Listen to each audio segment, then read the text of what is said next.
Bonjour, dans cette vidéo, on va voir un problème avec correction sur la résolution des problèmes d'élasticité par la méthode des déplacements de Navier.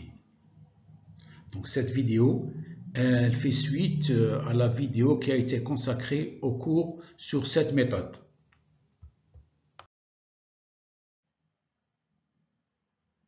Prenons connaissance de l'énoncé du problème.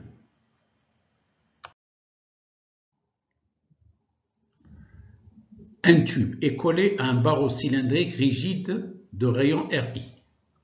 On a un tube en blanc qui est collé à un barreau cylindrique de rayon RI. L'assemblage barreau-tube tourne autour de son axe à l'intérieur d'un alésage de rayon RE d'un bâti rigide.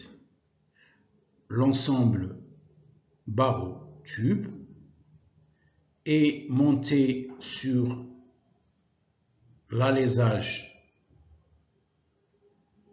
de rayon RE d'un bâti rigide. Le bâti est représenté par cet élément hachuré. Un système de coordonnées cylindriques R, θ, Z est relié au tube. La vitesse de rotation angulaire oméga égale oméga Z, c'est-à-dire la vitesse de rotation, autour de l'axe OZ perpendiculaire au plan, peut s'effectuer dans les deux sens, c'est-à-dire dans le sens horaire et anti-horaire. La rotation pourrait s'effectuer dans les deux sens. Le contact entre le tube et le bâti est supposé glissant, avec un coefficient, avec un frottement dont le coefficient est égal à K. Donc, on a ici un alésage du bâti sur lequel on a monté le tube, et nous avons ici un glissement, un contact glissant pour lequel le coefficient de frottement est égal à K. Dans la direction axiale, c'est-à-dire la direction OZ perpendiculaire à ce plan. Les extrémités de l'assemblage barreau-tube, le barreau et le tube, sont astreintes à glisser sans frottement sur deux plans fixes, parallèles, distants d'une longueur L. Donc dans la direction OZ, le barreau et le tube, ils ont une longueur L, et on a un frottement, mais ce frottement, il se fait sans glissement. Un frottement sur les deux feux distants d'une longueur L, de sorte qu'on peut considérer un état de déformation plane dans le tube. Donc on va étudier le tube, et on va supposer que ce tube est dans un état de déformation plane. Le matériau du tube est isotrope avec un comportement élastique linéaire dont les coefficients de Lamé sont lambda et mu. On néglige les forces de pesanteur. Compte tenu que le problème est axisymétrique, le champ de déplacement U de M, régnant dans le tube, ne dépend pas de la coordonnée circonférentielle θ. Donc on considère le champ de déplacement rayant dans le tube, compte tenu que le problème est axisymétrique, donc le champ de déplacement U de M ne dépend pas de la coordonnée circonférentielle θ. Par conséquent, on en déduit que le champ de déplacement U de M, auquel est soumis le tube, se présente sous la forme suivante. Donc, ce vecteur U de M, il a une composante radiale U de R et une composante circonférentielle U de θ. La composante axiale U de Z est égale à 0. U de R, la composante radiale, ne dépend que de la coordonnée radiale R. et la coordonnée circonférentielle du champ de déplacement U, c'est une fonction aussi de R et qui ne dépend que de R. Première question. Quelles sont les conditions aux limites en déplacement du tube? Deuxième question. On suppose un frottement sec entre la surface extérieure du tube et l'alésage du bâti rigide. À ce niveau, on a un alésage du bâti. Là, on suppose qu'on a un frottement du type sec, c'est-à-dire un frottement entre la surface du tube et l'alésage du bâti. On suppose un frottement sec. Dans ces conditions, quelles sont les conditions aux limites en contrainte sur la surface du tube, sur cette surface? Les conditions aux limites en contrainte.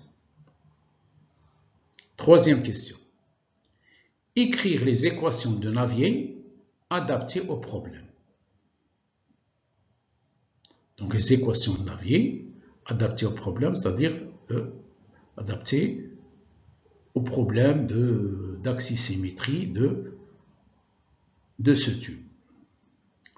En déduire la forme des fonctions f de R et g de R, les fonctions qui déterminent u de R et u de θ. Donc on va déterminer f de R et u de R en utilisant les équations de Navier. Quatrième question. En tenant compte des conditions aux limites, déterminer les expressions des constantes d'intégration issues des équations de Navier, en déduire la forme complète du champ de déplacement U de M. Cinquième et dernière question. Déterminer le couple moteur, M moteur, exercé sur le barreau cylindrique afin de maintenir le mouvement de rotation uniforme. Donc, afin de maintenir un mouvement de rotation uniforme qui est donné par la vitesse oméga, alors quel est le couple qu'on va appliquer sur le barreau pour que ce mouvement de rotation reste uniforme?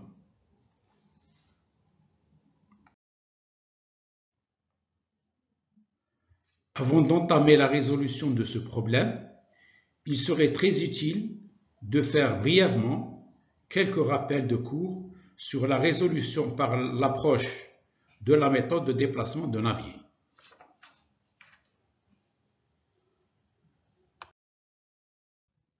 Le premier rappel concerne la méthodologie à adopter afin de résoudre un problème d'élasticité par l'approche de Navier.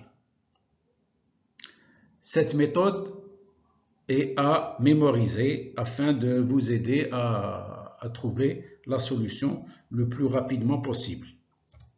Tout d'abord, nous avons le champ de déplacement, c'est-à-dire le vecteur U de M. Ce vecteur a ses trois coordonnées, U1, U2 et U3. Chacune de ces coordonnées peut être représentée par une fonction qui dépend des coordonnées du point considéré. Les équations de Navier représentent les équations d'équilibre en termes de déplacement. Cette équation de Navier est une équation aux dérivées partielles. La résolution de cette équation nous permet de déterminer ces fonctions qui nous guident vers la détermination des coordonnées du vecteur U de M. Donc nous aurons à résoudre l'équation différentielle menant à la détermination de la forme de U de M. Une fois qu'on détermine la forme de ces fonctions-là, nous posons dans un premier temps les conditions aux limites en déplacement. Ensuite, on va aussi chercher à satisfaire les conditions aux limites en contrainte. Pour ce faire, à partir des relations qui lient le vecteur déplacement au tenseur de contrainte, on détermine le tenseur de déformation. Ensuite, par la loi de comportement, on détermine le tenseur de contrainte. Et on vérifie les conditions aux limites en contrainte. Ces deux types de conditions aux limites, que ce soit en déplacement et en contrainte, et connaissant la forme des vecteurs, du vecteur U de M, c'est-à-dire ses composantes U1, U2, U3, on détermine complètement le vecteur déplacement U de M, le tenseur de déformation epsilon M et le tenseur de contrainte sigma de M. Donc ce schéma global de résolution, il faut bien le mémoriser afin d'entreprendre la démarche menant à la solution.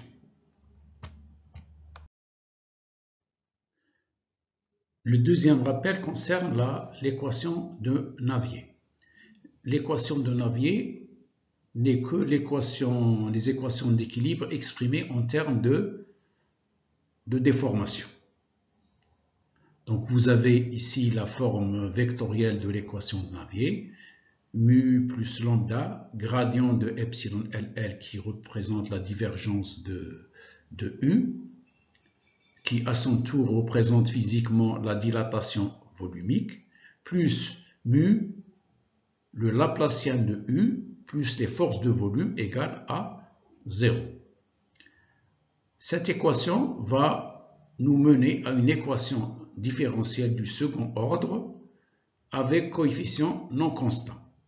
Pour résoudre cette équation différentielle, on est amené à faire un changement de variable, ce qui complique un peu le calcul.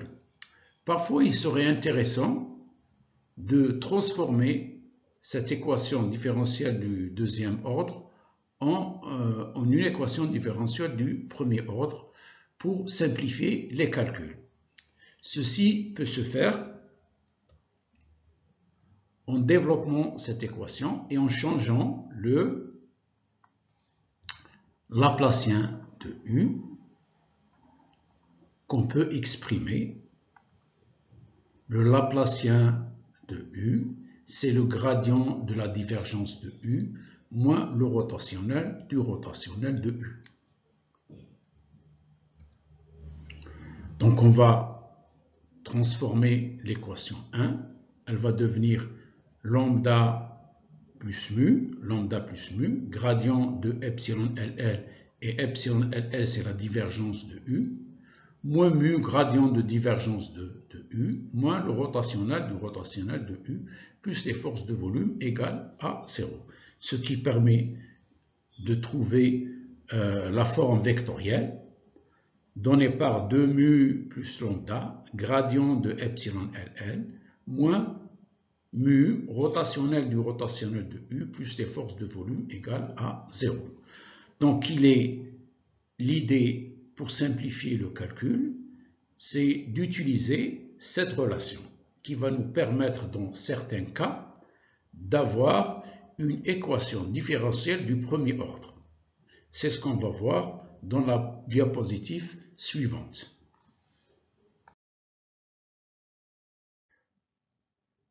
Donc l'astuce pour simplifier la résolution de l'équation différentielle, qui est du second ordre, et la transformer en une équation du premier ordre, ceci peut se faire dans deux cas.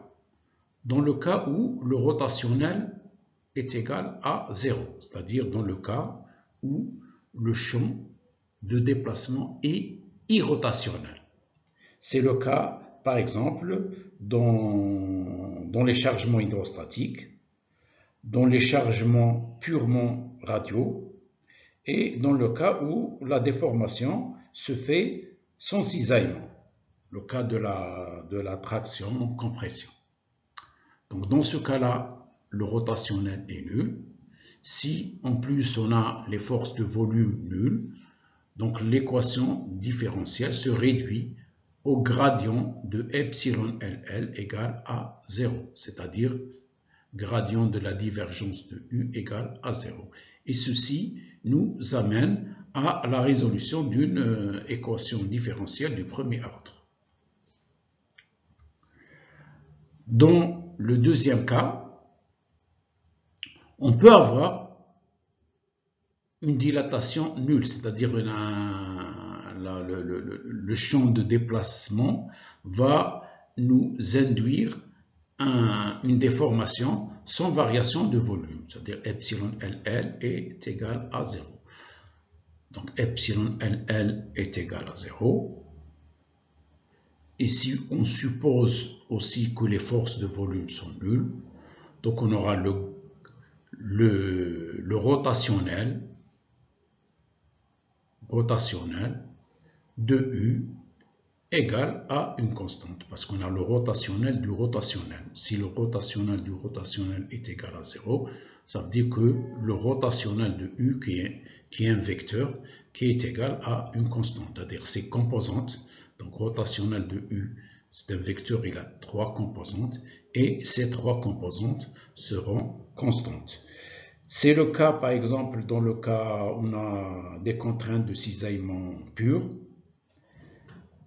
on peut avoir ce type de configuration. On rappelle aussi que les équations d'équilibre, l'équation d'équilibre sigma, divergence de sigma plus F égale à 0, en quasi-statique, si on a un élément qui en présence par exemple des forces d'inertie, l'équation d'équilibre va se transformer de la manière suivante: divergence de sigma plus les efforts de volume plus on rajoute les forces d'inertie égale à 0.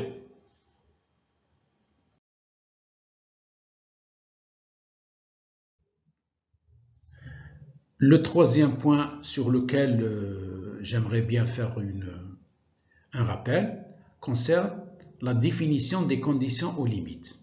Qu'est-ce qu'on appelle conditions aux limites en mécanique des milieux continus? Donc une condition aux limites est un déplacement ou une contrainte sur les valeurs que prennent les solutions des équations aux dérivées partielles sur une frontière. Dans notre cas, les équations aux dérivées partielles proviennent des équations de Navier.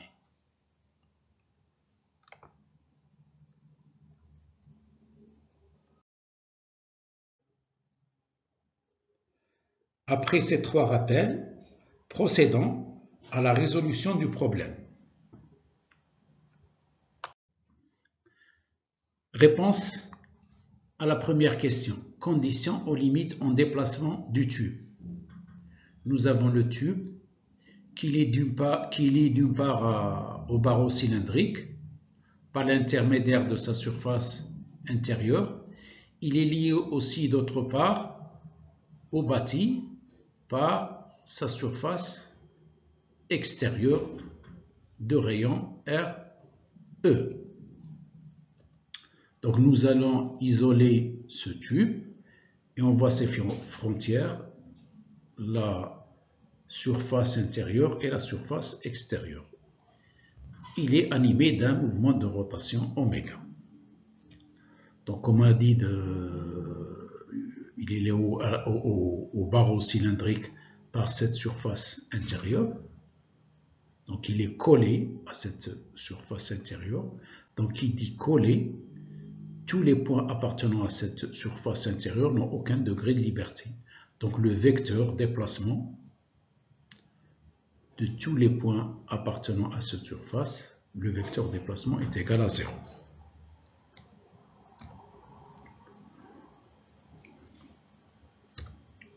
D'autre part, nous avons sa deuxième frontière, c'est-à-dire sa surface extérieure de rayon RE. Elle est liée au bâti par le biais de cet alésage. Le tube tourne. Donc, tous les déplacements radiaux des points appartenant à la surface extérieure, déplacement radial, c'est-à-dire U de R, en tout point de cette surface de coordonnées R égale RE, θ variable, Z variable égale à 0. Donc voici les deux conditions aux limites du cylindre, du tube, qui est lié d'une part au barreau et d'autre part au bâti.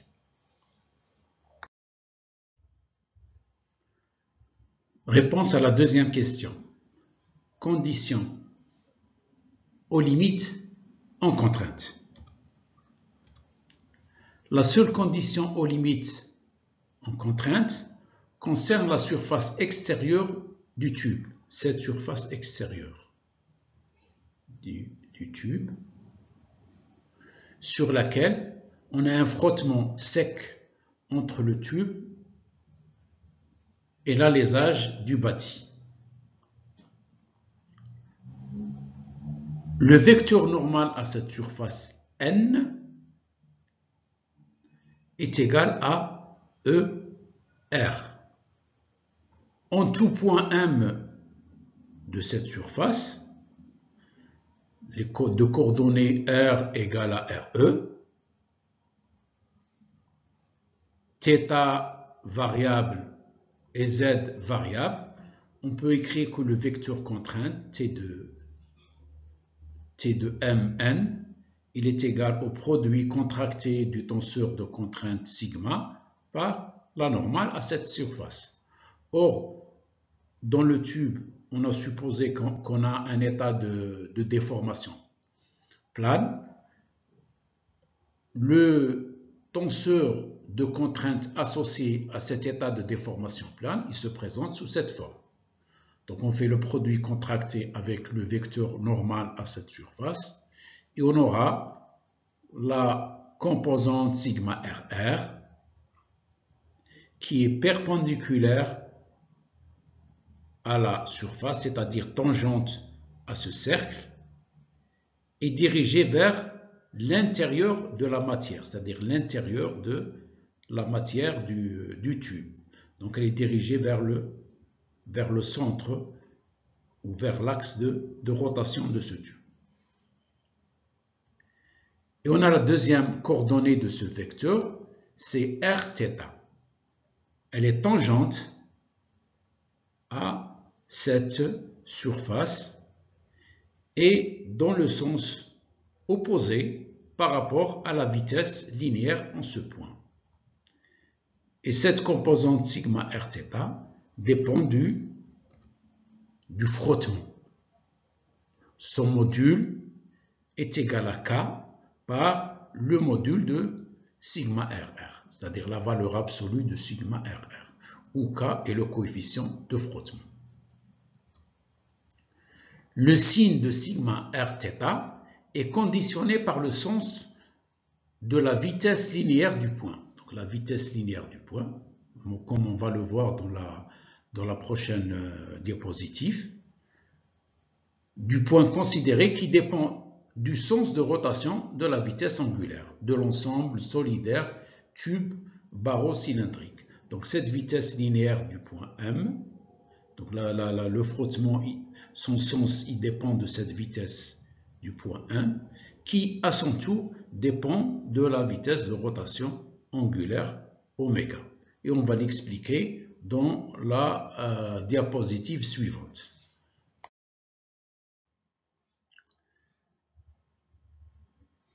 Le vecteur rotation angulaire oméga est égal à oméga qui est porté par l'axe des Z. Ce oméga il peut être positif comme il peut être négatif. Donc on va examiner les deux cas. Z étant perpendiculaire à ce plan, donc si oméga est positif, quand on fait tourner le vecteur ER vers le vecteur Eθ, c'est-à-dire le sens anti-horaire. Il est positif. Donc, comme oméga est positif, si on considère un point M, sa vitesse linéaire de ce point M est donnée par ce vecteur. Le frottement, il s'oppose à la vitesse. Donc, dans ce cas-là, si oméga est dans le sens anti-horaire, sigma Rθ est opposé à ER. Donc, elle est négative. Sigma Rθ est négatif quand oméga est positif. Examinons maintenant le sens opposé. Si oméga est dans le sens horaire, c'est-à-dire qu'il est négatif,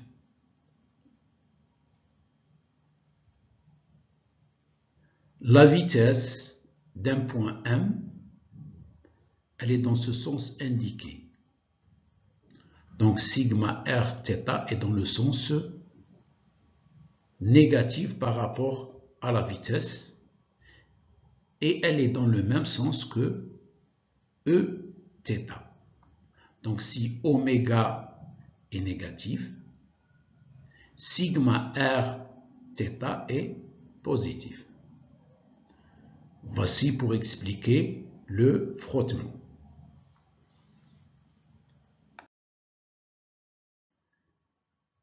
Réponse à la troisième question. Écriture des équations de Navier adaptées au problème. Déduction de la forme des fonctions f de r et g de r. Donc nous avons le système solidaire barreau-tube animé d'un mouvement de rotation uniforme, c'est-à-dire oméga est constante. Compte tenu que le mouvement de rotation du système est uniforme, nous avons une force d'inertie, laquelle est purement radiale.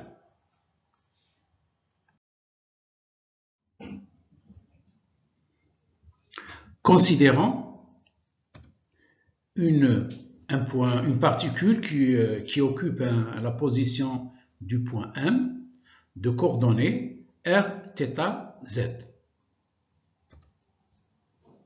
En ce point, nous avons une force d'inertie qui est opposée à l'accélération normale, parce que le mouvement oméga est uniforme. Donc nous avons uniquement la composante normale de l'accélération. Par conséquent, la force d'inertie est égale à ρ R oméga au carré et qui est dirigée radialement. Ρ étant la densité volumique du matériau du tube.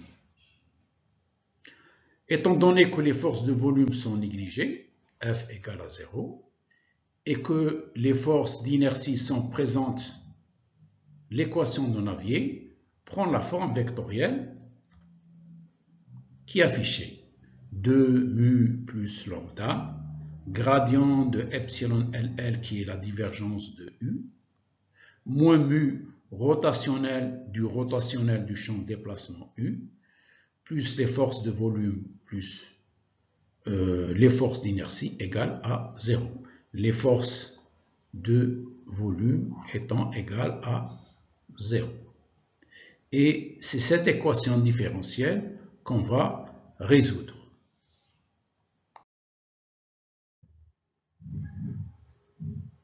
Le problème d'élasticité étant linéaire, nous pouvons appliquer le principe de superposition des deux états de champ de déplacement. C'est-à-dire on a U de le champ de déplacement U de 1, on a une composante radiale, et une composante tangentielle.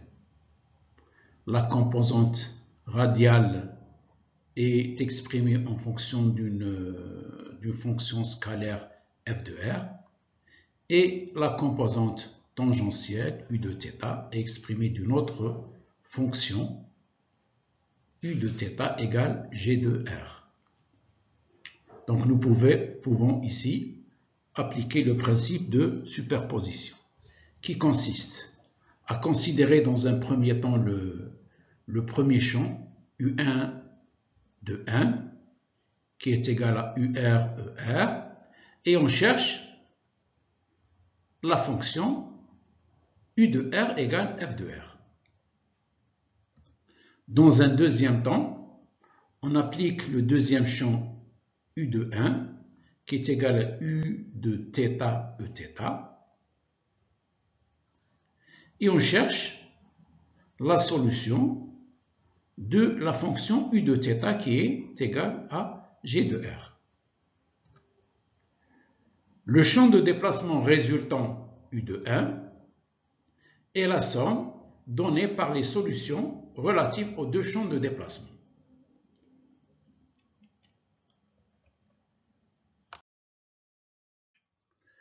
Recherchons la fonction f de r, solution du premier champ de déplacement. Le premier champ de déplacement, c'est le champ radial U1 de 1, qui est égal à UR ER. Ce champ de déplacement, il n'a que la composante radiale qui dépend de la coordonnée radiale R. Cherchons maintenant le rotationnel de U1. Comme les autres composantes, c'est-à-dire Uθ pour 1 égale à 0, et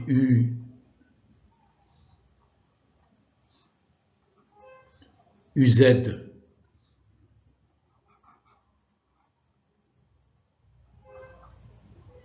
égale à 0, UZ égale 0, on va chercher le rotationnel. UZ est égal à 0, Uθ égale à 0, donc la première coordonnée du rotationnel de U1 est égale à 0. UR ne dépend pas de Z, donc c'est 0. UZ est égal à 0, donc la deuxième coordonnée du rotationnel de U1 est égale à 0. Uθ est égal à 0, UR ne dépend pas de 0, et Uθ est égal à 0. Donc, ce rotationnel, il est égal à 0. On conclut par là que tout champ de déplacement radial est irrotationnel.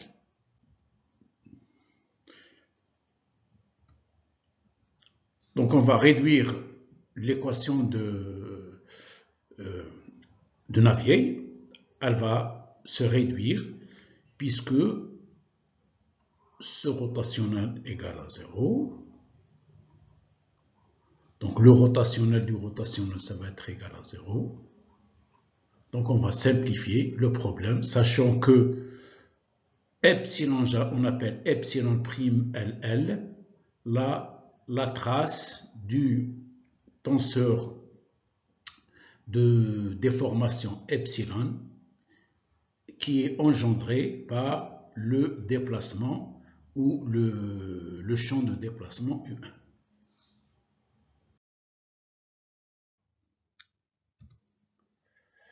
Donc on vient de dire que le rotationnel du rotationnel est égal à 0. Ce terme-là est égal à 0. Donc l'équation différentielle va se réduire à 2 mu plus lambda, gradient de epsilon prime LL, plus les forces d'inertie égale à 0. Donc le gradient de epsilon prime LL est égal à moins 1 sur 2 mu lambda par la force d'inertie. Voyons maintenant, on va déterminer le epsilon prime LL, c'est-à-dire la trace de epsilon. Et on doit l'exprimer en fonction des dérivés du champ de déplacement. La trace, elle est donnée par ces composantes, la somme de ces trois composantes.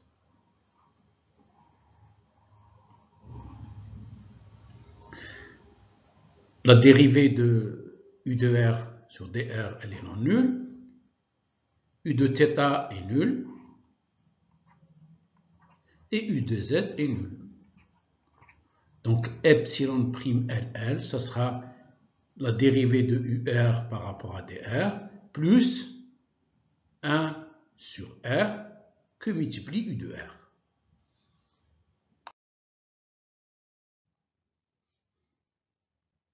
Nous avons obtenu ainsi le tenseur de déformation relatif au premier champ de déplacement, epsilon prime 1, R, epsilon prime du point au point M, qui est exprimé en fonction de la dérivée première de U de R par rapport à R. Comme on a une seule coordonnée, on va chercher la trace de cette matrice epsilon. Donc comme le champ de déplacement ne dépend que de R, donc les d rang UR sur dr seront égaux à d de U de R sur dr. Donc epsilon prime LL, ce sera d de U de R sur dr plus U sur R. On va écrire cette relation vectorielle, gradient de cette fonction scalaire epsilon prime LL, c'est une fonction scalaire qui est exprimée en fonction de U de R et sa dérivée, égale à moins 1 sur 2 mu plus lambda que multiplie le vecteur force d'inertie. On va exprimer le gradient de epsilon prime LL en coordonnées cylindriques. Ce gradient, il est donné par la dérivée de epsilon prime LL par rapport à dr. La deuxième coordonnée, c'est d rang epsilon prime LL R dθ. Comme il est indépendant de θ, cette composante est égale à 0. Ainsi que la dérivée de epsilon prime LL par rapport à Z, elle est égale à 0. Les forces d'inertie, on aura la première coordonnée ρ, R, oméga au carré. Deuxième coordonnée, troisième coordonnée de ce vecteur sont nulles.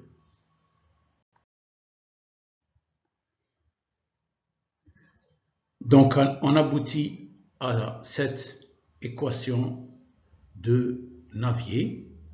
Donc, l'équation vectorielle va se réduire en une seule équation scalaire que voici. On fait une première intégration et on obtient ce résultat, c'est-à-dire d de UR sur dr plus U de R sur R, ça sera égal à moins 1 sur 2 mu plus lambda, ρ R au carré, oméga au carré, plus une constante S. Donc nous avons obtenu une équation différentielle du premier ordre. Elle possède un second membre. Pour trouver la solution de cette équation différentielle, il est nécessaire de chercher deux fonctions, U de RG et U de RP, telles que U de RG est l'ensemble des solutions générales de l'équation homogène associée et U de RP est la solution particulière.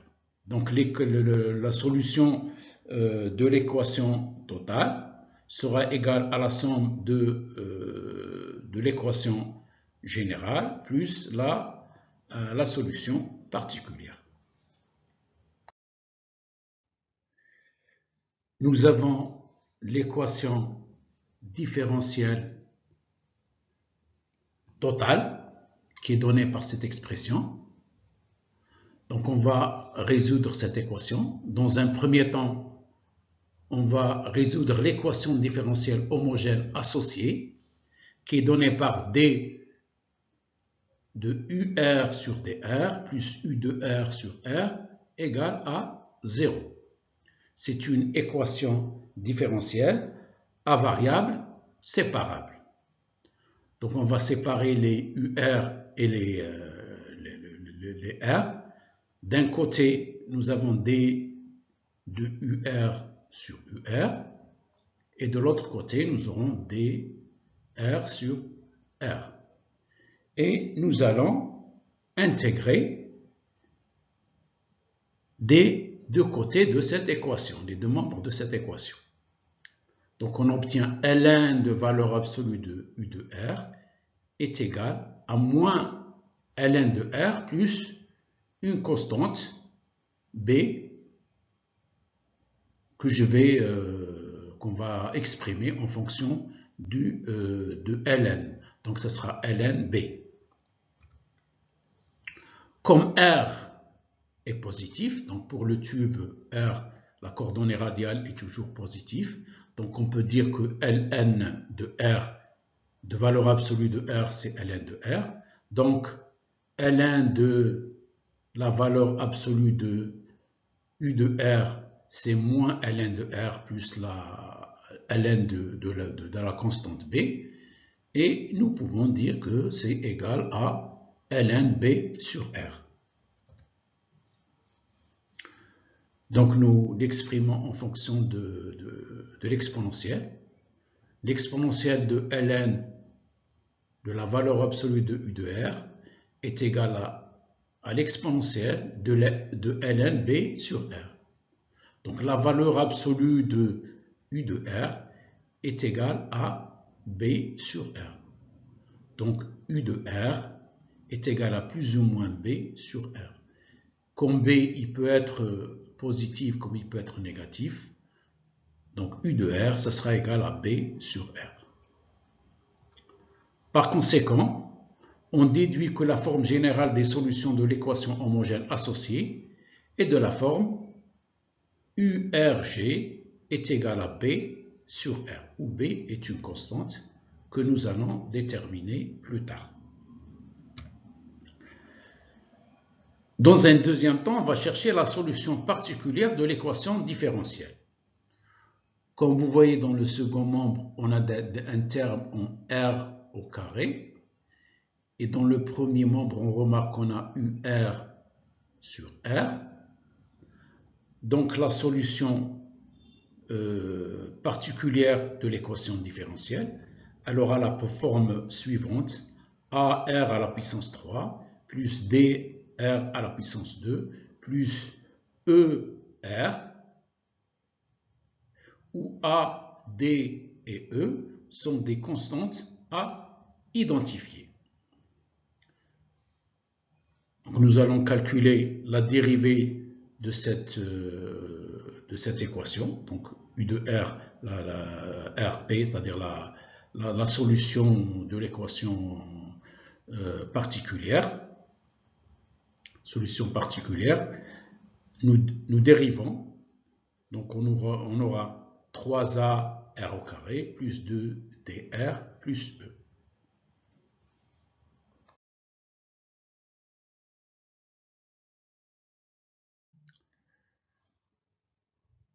Donc nous avons la forme de la solution particulière qui est exprimée en fonction des constantes A, D et E. Nous allons identifier A, D et E à partir de ces équations. Donc on va D de U de R sur R plus U de R sur R. Ce sera 3A R au carré plus 2DR plus E. Plus, on a pris la dérivée de UR sur R, c'est AR au carré plus DR plus E. Cette expression doit être égale au deuxième membre de l'équation différentielle totale, Z. Donc, par identification, nous remarquons d'abord les termes en R au carré. On a 3A plus A, c'est 4A. Et en R au carré, nous avons 1 moins 1 sur 2, 2 que multiplie demi plus lambda, que multiplie rho R au carré, oméga au carré. Donc, nous déterminons la première constante A. En termes de R, on a 2D est égal à 0, donc D est égal à 0.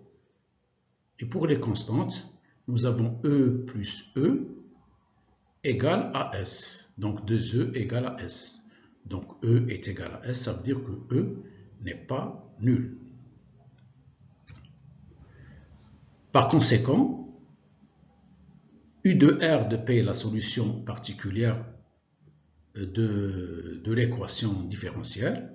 Ça sera moins 1/8 de mu plus lambda, rho oméga au carré R à la puissance 3 plus ER. Donc la solution totale pour l'équation U de R, ce sera la somme des solutions générales plus la solution particulière qui est donnée par cette expression-là. Où nous avons deux constantes, B et E. Ces deux constantes B et E sont des constantes à déterminer par les conditions aux limites.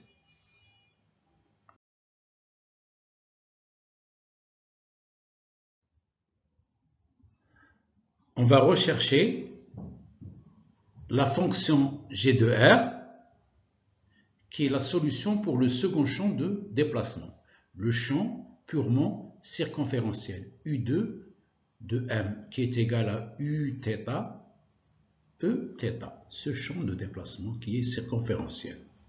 Et on va chercher cette fonction G de R. On a la forme de U de M. On n'a que la composante circonférentielle qui dépend d'une fonction scalaire, elle-même dépendant de la coordonnée R. Cherchons le tenseur de déformation, epsilon 2' au point M, en coordonnées cylindriques. On remarque que cette fois-ci, pour ce calcul, la trace est égale à 0, c'est-à-dire epsilon prime seconde LL est égale à 0. Voilà, la trace est égale à 0. Donc si epsilon seconde LL est égal à 0, le grade de epsilon LL seconde, c'est-à-dire relatif au deuxième champ circonférentiel, U2 de M, égale à 0. Par conséquent, grade de epsilon seconde LL égale à 0. Ce terme-là égale à 0. Donc on aura moins mu rotationnel du rotationnel de U égale à 0. Égale à 0 parce que dans le deuxième terme, on a tenu compte de la force d'inertie pour le premier champ de déplacement. Donc le rotationnel de U est une constante.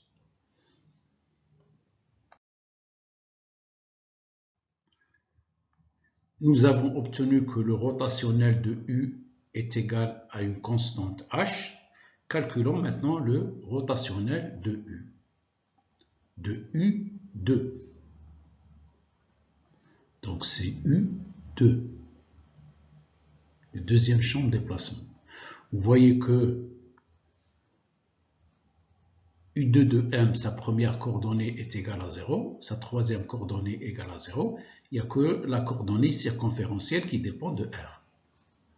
Donc, vous voyez que U2Z est égal à 0, U2θ ne dépend pas de Z, donc c'est égal à 0, U2R est égal à 0, U2Z est égal à 0. Troisième coordonnée du rotationnel de U2, donc d rang U de θ sur d rang R, donc ça c'est non nul, ce terme, il est non nul. U de R, 0, et nous avons le terme U de θ sur R.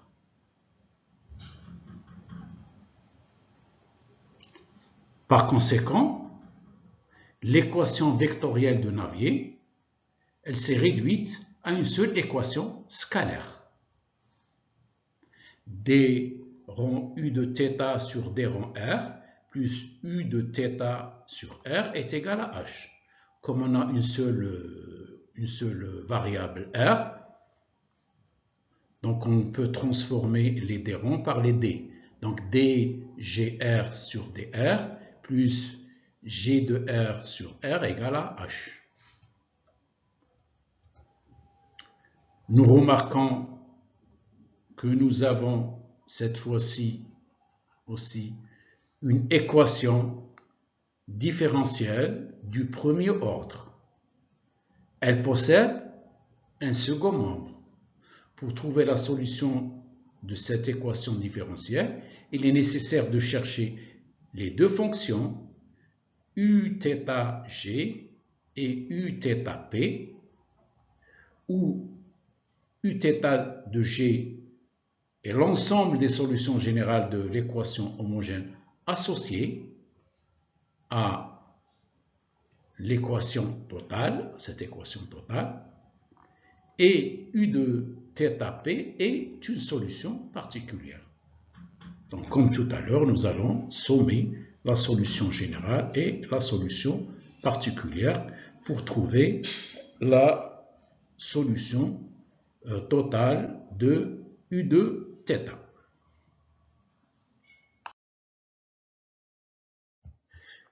Nous avons l'équation différentielle totale que nous avons obtenue pour le second champ de déplacement. La solution se fait en deux temps. D'abord, dans un premier temps, on a la résolution de l'équation différentielle homogène associée, pour laquelle le deuxième membre est égal à 0. On remarque que elle est de la même forme que pour le premier champ. Donc on va pas refaire la même démonstration. Donc on obtient la forme générale des solutions de l'équation homogène associée et de la forme U de θ g général est égal à W sur R, où W est une constante d'intégration à déterminer. Par contre, la solution particulière de l'équation différentielle, nous voyons que ici on a une constante, et dans le premier nombre on a d de gr sur dr plus g de r sur r. Donc on va choisir une fonction qui satisfasse cette condition. On va prendre une fonction u de θ particulière qui est égale à A', où A' est une constante. Nous avons ici, si je prends A, je divise A', R par R, j'aurai A'. Et là, si je dérive G de R par rapport à R, j'aurai A'. Donc on remarque que U de θ particulière est égal à A', donc la dérivée sera égale à A'.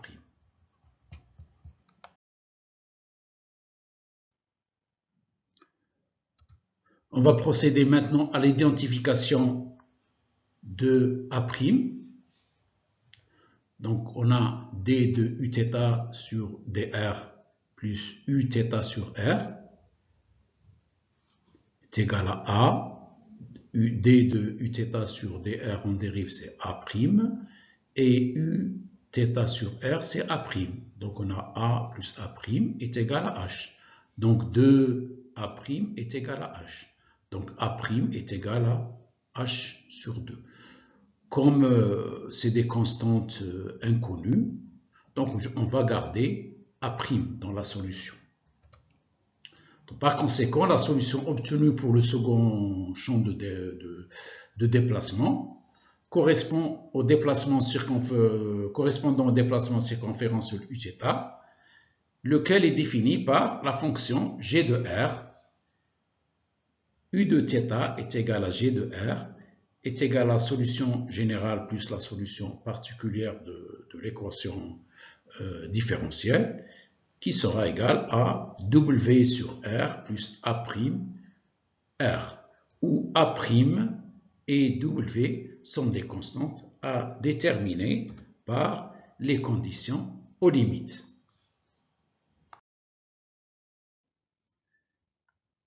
Réponse à la quatrième question. Détermination des expressions des constantes d'intégration des équations de Navier. Déduction de la forme du champ de déplacement U de M. Donc le champ de déplacement U de M, comme on a fait une superposition, donc on va sommer les deux solutions. U de M, ce sera U R E R plus U θ E θ. Et nous avons trouvé ces expressions-là. Nous remarquons que nous avons 4 constantes, B, E, W et A'. Ces 4 constantes vont être déterminées par les conditions aux limites. On va examiner dans un premier temps les conditions aux limites en déplacement pour voir quelles sont les constantes qui vont être déterminées par ces conditions aux limites en déplacement. Nous avons 2 conditions aux limites en déplacement. La première, elle est relative à la surface intérieure du tube qui est encastré. Donc il n'y a aucun déplacement. On va écrire que U, pour tous les points appartenant à cette surface, tous les points ont pour coordonnées R égale à RI, grand RI, θ variable, Z variable égale à 0. Donc U de R égale à 0 et U de θ égale à 0.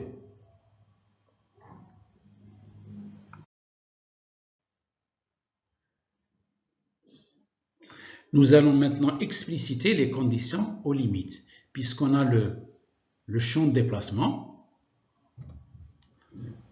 Tout d'abord, sur la surface intérieure, on n'a aucun déplacement. Donc, U de R doit être égal à 0 et U de θ doit être égal à 0. La seule variable dans ces équations, c'est la coordonnée radiale petit r. On a U pour R égale à RI, θ, Z égale à 0. Donc on va remplacer E RI plus B RI moins ρ oméga au carré sur 8 de mu plus lambda, RI à la puissance 3 égale à 0. Faire la même chose pour U θ, parce que le déplacement, donc on a un encastrement où il n'y a aucun degré de liberté. Donc U de θ aussi égale à 0. W sur RI plus A' RI égale à 0. Donc on a ces deux équations. Qu'est-ce qu'on remarque? L'équation 3, elle peut nous donner une relation entre W et A'. On peut exprimer W en fonction de A' ou A' en fonction de W qui sont donnés par ces deux relations. Voyons la surface extérieure. On a dit que le déplacement radial est égal à 0. Déplacement radial. Donc pour un point appartenant à cette surface, qui a pour coordonnées R égale à RE, θ et Z variables. Donc U de R égale à 0. Donc on va prendre que U de R7, ce terme-là. Donc U de R pour R égale à RE, θZ, ça sera E RE plus B sur RE moins ρ oméga au carré sur 8 multiplié par 2 mu plus lambda que multiplie RE à la puissance 3 égale à 0. Nous remarquons que les équations 2 et 4, c'est-à-dire cette équation et cette équation, elles permettent de relier les constantes E et B. J'ai E dans l'équation de E et B dans l'équation 4, E et B. Donc si je considère ces deux équations, nous avons deux équations à deux inconnus E et B. Donc en utilisant l'équation 4 et l'équation 2, nous pouvons déterminer E et B.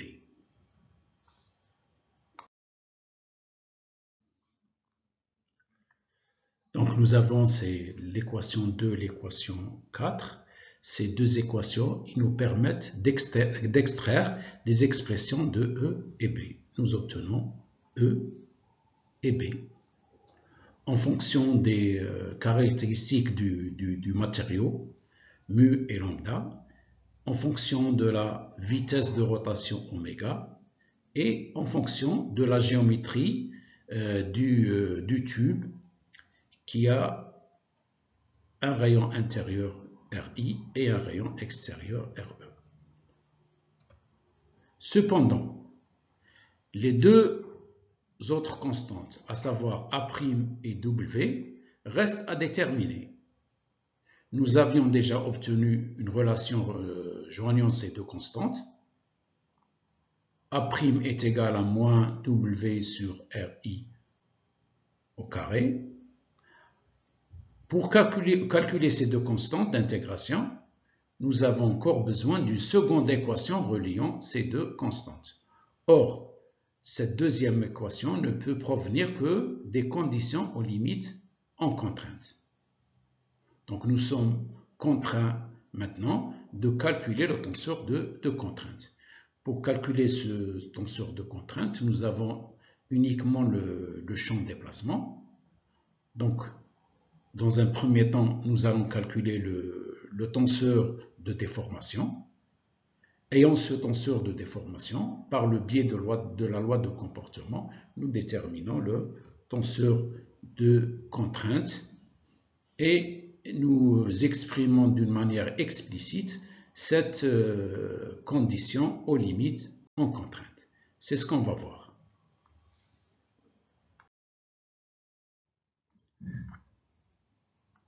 Calcul du tenseur de déformation, epsilon m, qui est la somme du tenseur de déformation epsilon prime m dû au déplacement ou au champ de déplacement radial, plus epsilon seconde m qui est dû au champ de déplacement circonférentiel. Et nous avons ces deux champs qui sont exprimés ainsi.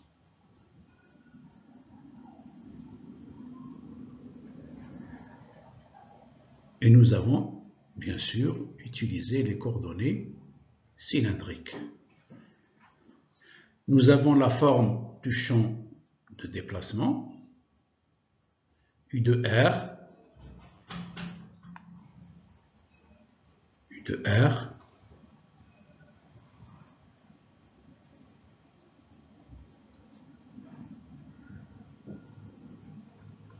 et U de θ.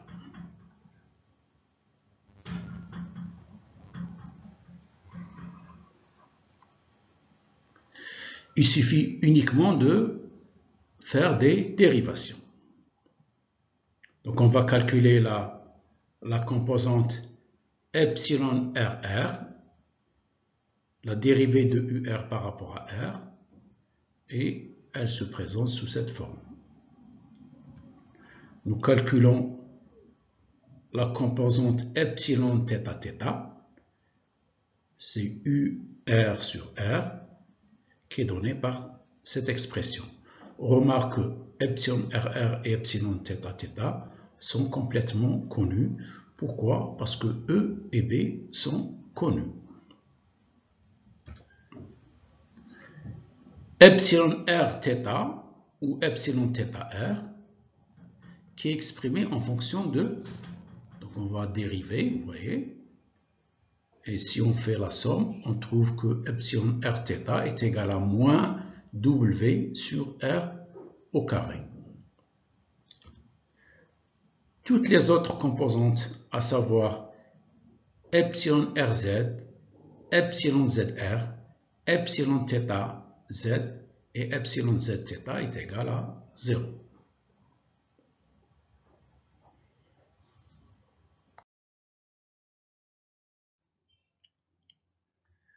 Ainsi, nous avons de déterminer le tenseur de déformation, epsilon m. On va passer maintenant au calcul du tenseur de contrainte par le biais de la loi de comportement. Sigma ij est égal à 2 mu epsilon ij plus lambda epsilon ll delta ij. Epsilon ll étant la trace de epsilon.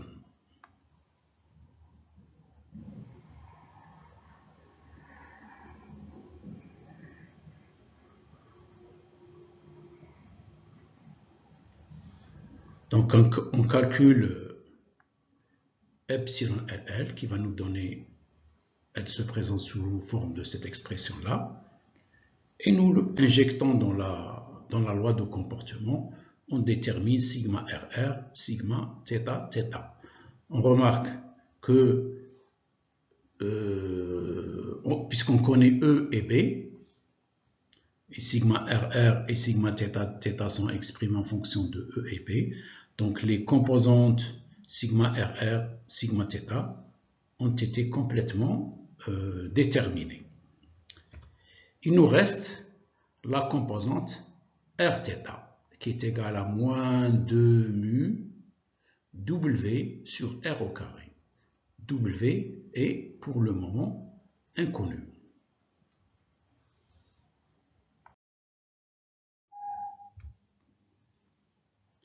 Détermination des constantes W et A'. Cherchons la deuxième équation, puisque nous avons déjà déterminé une première équation liant W et A'. On va chercher la deuxième équation en employant la condition aux limites sur les contraintes. En effet, le contact sur la surface extérieure entre le tube et le bâti s'opère avec un frottement sec. Par conséquent, cela induit en chaque point de la surface une densité de force de contact Fr, tangente à la surface de contact et opposée au sens de la vitesse linéaire au point considéré. Cette densité de force de contact est prescrite par les forces de frottement sec, telles que cette force de frottement est égale à la contrainte tangentielle Rθ et qui est portée par Eθ, avec le module de sigma Rθ est égal au coefficient de frottement K que multiplie la valeur absolue de sigma Rr. Donc on doit calculer sigma θr sur la surface extérieure du tube, c'est-à-dire sur la surface où le rayon R est égal à RE. Donc, la valeur absolue de sigma θ R égale à RE, sera égal à K, que multiplie le module ou la valeur absolue de la contrainte sigma RR quand R est égal à RE, c'est-à-dire sur la surface extérieure du tube. Nous avons trouvé l'expression de sigma RR qui est donnée par cette relation. Donc il suffit de remplacer R par RE. Nous obtenons sigma RR pour R égale RE. On va remarquer que sigma RR est négatif pour la simple raison que oméga au carré est positif, ρ est positif. Par contre, la différence de RI, c'est-à-dire le rayon intérieur au carré, moins le rayon extérieur au carré est négatif. Cette quantité est négative. Par conséquent, sigma RR pour R égale à RE est négatif, ce qui est conforme par rapport au contact. On voit bien que sigma RR, elle est dirigée de l'extérieur vers l'intérieur de la matière, donc elle est opposée à ER, donc c'est tout à fait normal qu'on trouve sigma RR négatif.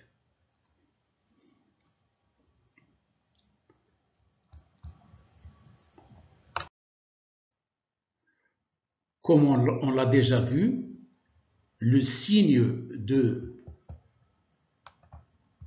sigma Rθ dépend du sens de rotation de oméga.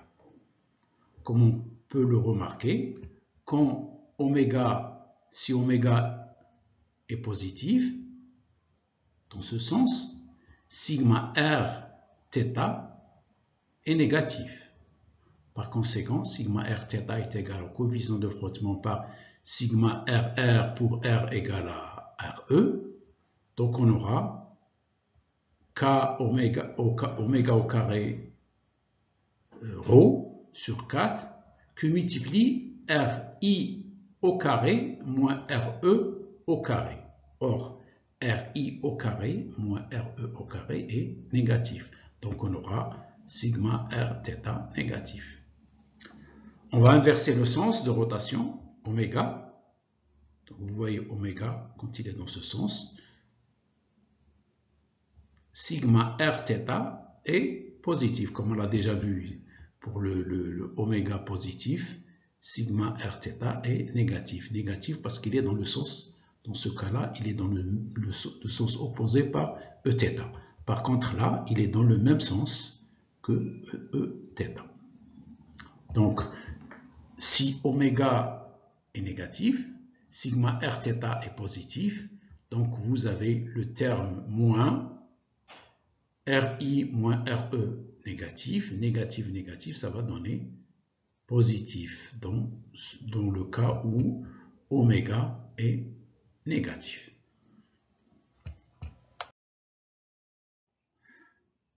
Par conséquent, la constante d'intégration W dépend du sens d'orientation. Donc on va extraire W à partir de la relation qui la lie à sigma Rθ. Donc sigma Rθ pour R égale à RE, la condition aux limites en contrainte, est égale à moins 2 mu W sur RE au carré, et on extrait la valeur de la constante W. Donc cette constante va dépendre du sens de rotation. Donc elle est donnée par cette expression si oméga est positif, et elle est donnée par cette expression si oméga est négatif.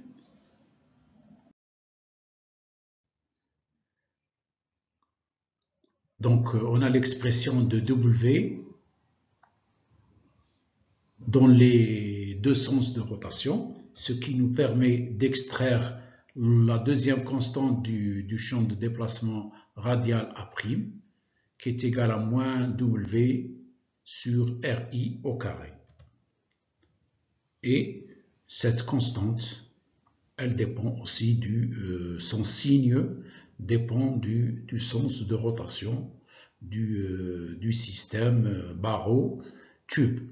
On remarque que quand si oméga est positif, W est négatif et A' est positif, et vice-versa, c'est-à-dire si dans le cas où oméga est négatif, W est positif et A' est négatif.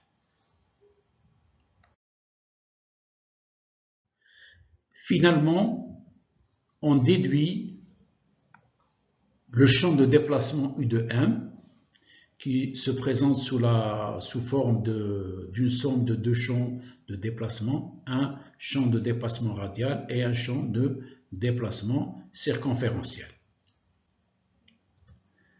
Nous avons déterminé toutes les constantes, E, B, W et A'. Les constantes E et B décrivent le déplacement radial et W et A' décrivent le déplacement circonférentiel. On a aussi démontré que W et A', leur signe il dépend du sens de rotation du système barreau-tube. Donc on remarque que pour E, il est toujours positif. Pourquoi? Parce que RI au carré plus RE au carré est toujours positif, comme oméga au carré positif, et vous avez les constantes élastiques sont positives, donc E est toujours positif.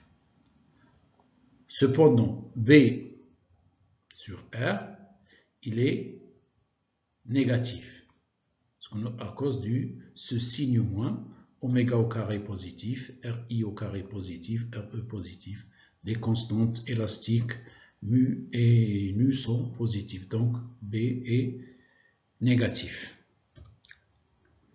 On a calculé A',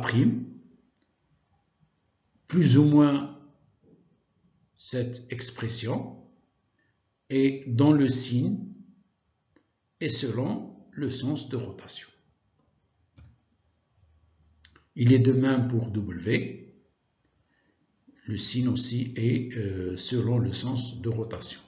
On remarque si on met A plus, W c'est avec le signe moins. Si on met A moins, W c'est avec le signe plus.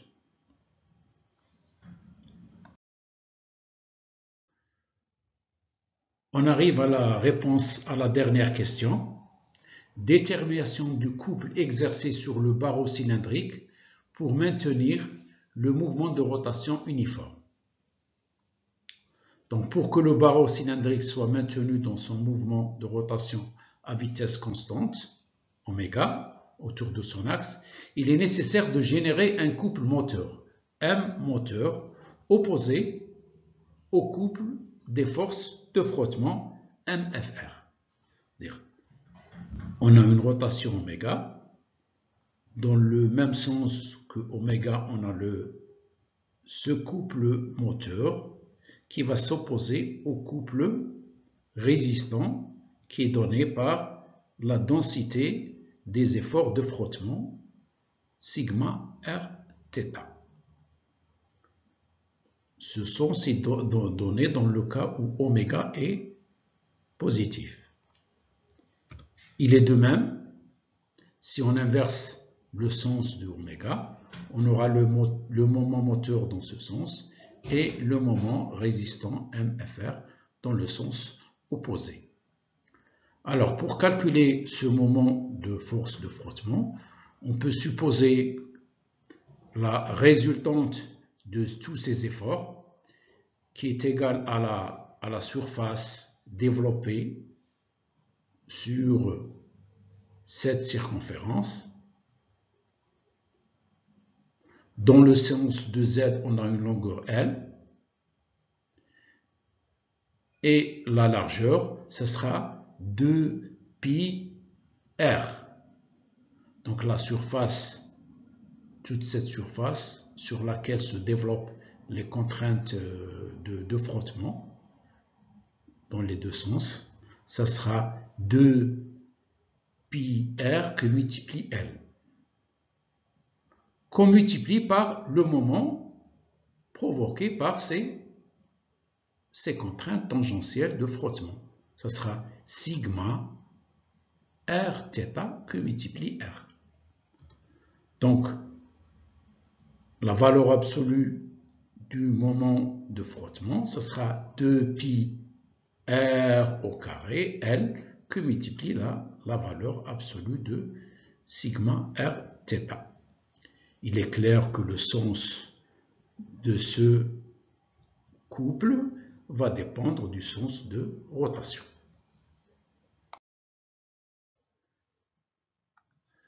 Donc le moment moteur plus le moment de frottement, qui sont portés par l'axe EZ, doivent être, pour qu'il y ait équilibre, doivent être nuls. On a déterminé la valeur absolue du moment de frottement, c'est 2πr au carré L par valeur absolue de sigma r θ, qui est due au frottement. Et sigma r θ, on a déterminé son expression qui dépend du sens de rotation. Par conséquent, on peut déterminer l'expression du moment de frottement qui, à son tour, exprimé en fonction des données cinématiques, c'est-à-dire la vitesse de rotation du barreau cylindrique, de la géométrie du tube qui est donnée par sa longueur, son rayon extérieur et son rayon intérieur, le coefficient de frottement, donc les caractéristiques du matériau, coefficient de frottement, densité volumique. Donc tous ces paramètres vont influer sur le moment de frottement qui est provoqué par ces forces de cette distribution surfacique des efforts de frottement. Donc le frottement, il est important quand on a un frottement sec, et il peut être réduit si on le fait avec lubrification.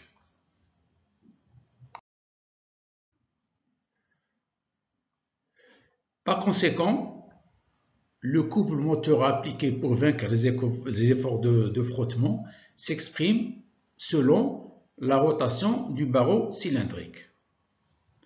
Ils sont donnés par cette relation, et on voit bien que le couple moteur, il est exprimé en fonction des données du problème, et ce couple moteur dépend du sens de rotation du barreau cylindrique.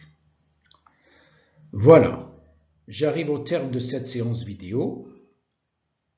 Au cours de cette vidéo, on a vu comment simplifier la résolution d'un problème d'élasticité en utilisant l'approche de Navier. La résolution de l'équation différentielle issue de l'équation de Navier a été simplifiée en une équation différentielle du premier ordre, facile à résoudre. J'insiste sur la chose suivante, c'est-à-dire qu'il est nécessaire de bien poser correctement, ou de poser correctement les conditions aux limites du problème, que ce soit pour les déplacements ou pour les contraintes. J'espère que vous puissiez vous inspirer de cette résolution pour mieux aborder les problèmes de ce type.